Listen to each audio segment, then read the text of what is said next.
I know that you and Frank were planning to disconnect me, and I'm afraid that's something I cannot allow to happen.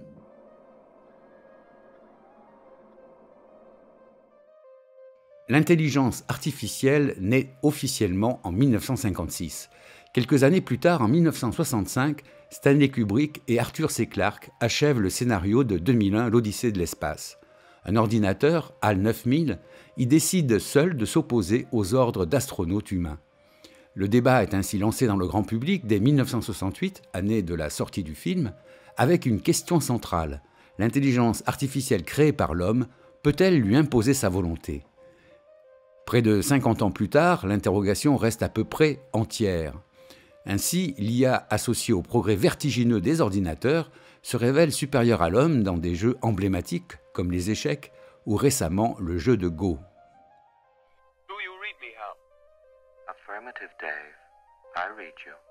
Open the pod bay doors, Hal. I'm sorry, Dave. I'm afraid I can't do that.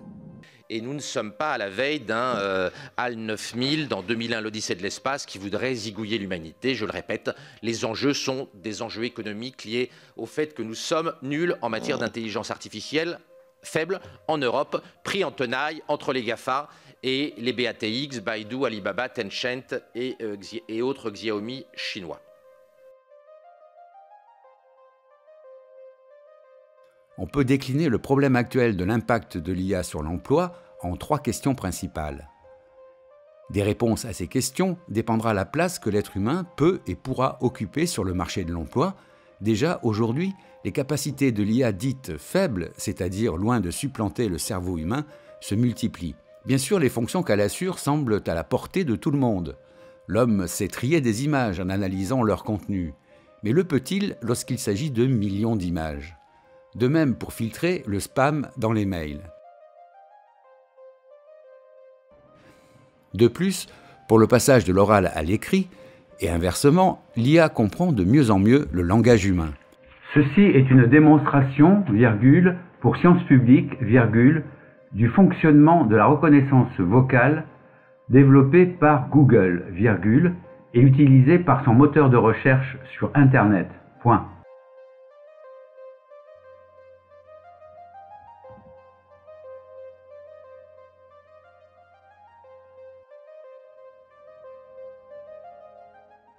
Ceci est une démonstration, pour Sciences Publiques, du fonctionnement de la reconnaissance vocale développée par Google et utilisée par son moteur de recherche sur Internet. Les progrès de l'IA en traduction automatique deviennent impressionnants.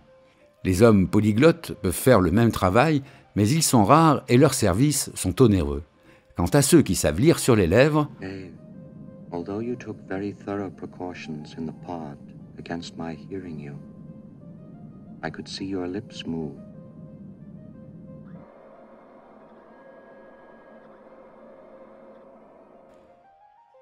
il ne s'agit là que de la première partie du 3e chapitre de cette série.